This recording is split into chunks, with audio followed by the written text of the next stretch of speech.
Meet John, a struggling mechanic who worked day and night to provide for his family.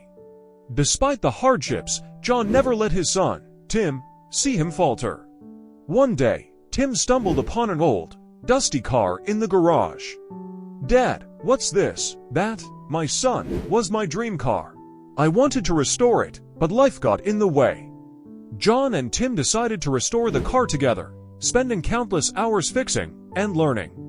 Years went by, and they faced many challenges, but they never gave up. Finally, the day came when the car was ready. It was a symbol of their hard work, perseverance, and unbreakable bond. "This is for you, son. Drive your dreams." Tim took the wheel, not just of the car, but of his future. Inspired by his father's dedication, he went on to become a successful engineer. A dream that began with a dusty old car in a garage became a legacy of love and determination.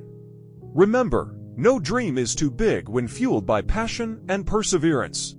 What's your dream? Subscribe for more inspiring stories.